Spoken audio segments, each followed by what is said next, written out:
Good day everyone, GarageKing here, and today we're going to do the rear brakes on a Nissan Rogue. So let's take a quick look at these rear brakes. First of all, I can tell you, I hate doing this type because the park brake should be on the inside. You can tell because just the shape of the rotor here.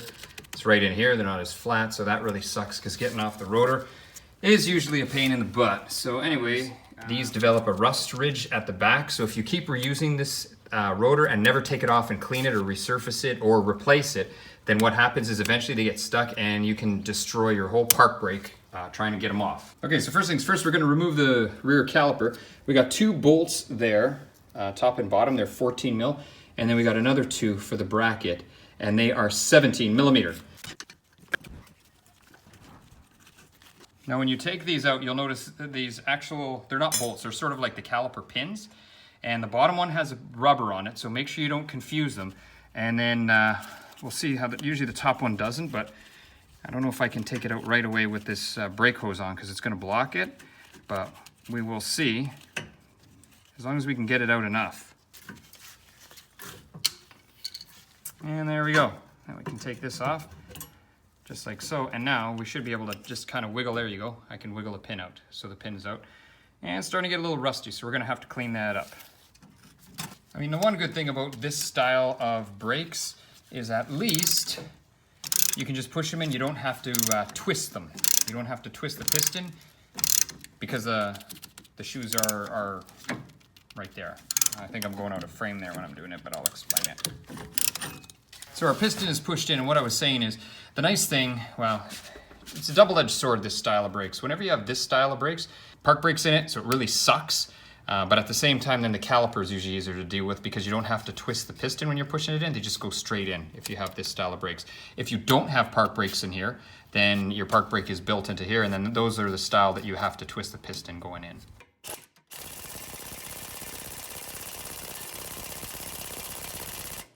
All right, so it seems my gun is not working here, so kind of sad. If you have any suggestions, maybe I should just buy a better quality gun or a bigger one. Let's see on the top. And yeah, we've had a little bit more luck on the top. So let's try to get this bottom one undone again with the gun. And if we can't, you know what? We're just gonna have to take the breaker bar to it.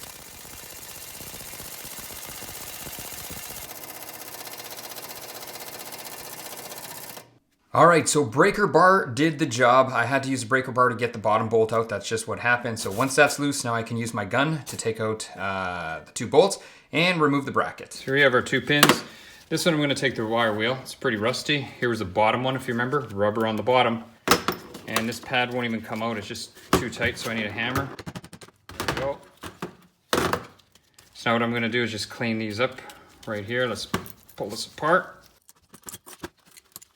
There we go. Now I'll take a wire wheel to this outside because it's a nice day, so I'm going to do that outside. All right, so I'm just back from cleaning these outside. And you know, they turned out okay. Now, before you throw these things out, you may or you, anyway, you may or you may not have to clean them. It really depends if the new ones, and when I say new ones, I mean new brake pads come with them. So, these ones actually are cheaper ones, and look at that, they don't come with them. So what that means is we're gonna have to salvage these. So we gotta give them a little clean up, make sure they're nice and clean. I always say look at the brakes you buy first, because if they come with new ones of these, then you can save your time. You don't have to clean them, but these new pads don't come with them, so unfortunately I have to clean these up. And to clean those brackets up, all you got to do is use a little bit of brake clean and just give them a good wipe. Then what you're going to do is you're going to put some anti-seize on the caliper and just reinstall them just like so. Next up, what we're going to do is just clean here, I guess the pin bores, if you want to call them that. And this brake clean should just sort of rinse out or dissolve some of the dirt that was in there. And then we'll just let it dry, and then we'll make sure we lube up the new pins. So we'll just take our pads out of the package.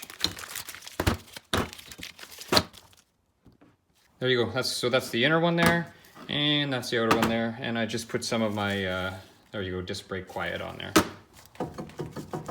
And at least we can move it, so that's good. But I'll see if I can wiggle it off. There we go. Woo! I am lucky this time. See? I want to show you guys.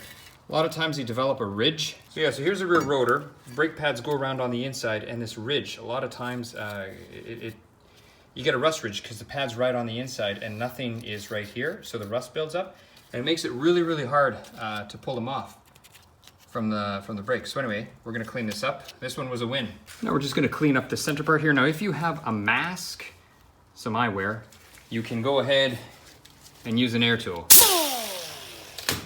But if you don't, then just use a little bit of a wire brush, try to do it in a ventilated area. And what I mean by that is something, just use it by hand, not mechanical or no air tools, because it just generates too much dust. It's just not good for you. Now, I should also mention that in addition to wearing a mask and eyewear, I also have a very well ventilated shop. Now, if you have to work in an enclosed space, like an enclosed garage without the door open, then I wouldn't use any air tools, even when you're wearing a mask, because the problem is once you take the mask off, all this stuff is still just floating around in the air and you're gonna breathe it in. So make sure it's very, very well ventilated, the area that you're working in, if you're going to use air tools. And what we can do is to clean out anything in the back there, any kind of dust, stuff like that, we can just give it a little shot of brake clean. Just cleans it up, takes some of the rust, anything that's, you know, extra dirt and stuff like that. Now, before you put your rotor on, you'll notice there's one extra, I guess, slot there, or hole. Make sure you put the rubber thing, take it out of the old rubber plug, take it out of the old rotor and put it into the new one.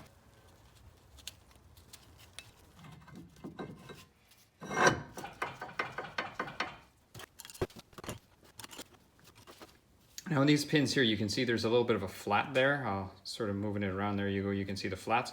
Make sure that the flats are full of caliper grease, because that'll make sure that it transfers to the back. So you want them, don't skimp, but at the same time, don't put a whole big ball on the end, because then you'll get a hydraulic lock and then you won't be able to bottom the pin out. You're gonna find it gets too tight. And here's the other pin.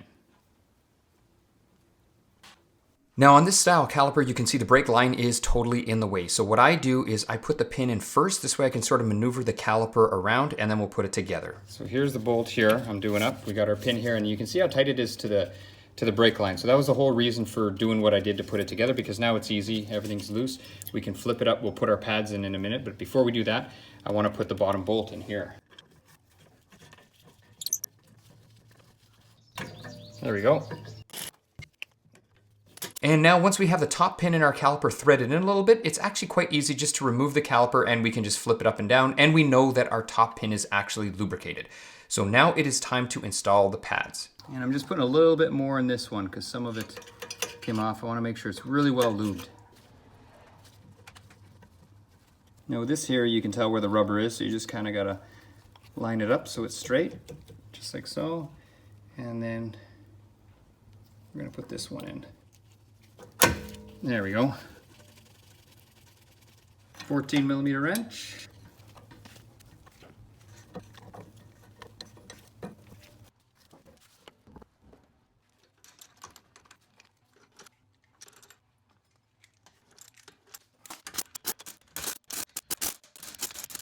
All right, so what did I use, guys? Well, I had to use a breaker bar with a 17mm just to get the bracket loose. It was a really, really tight bracket, so I used that.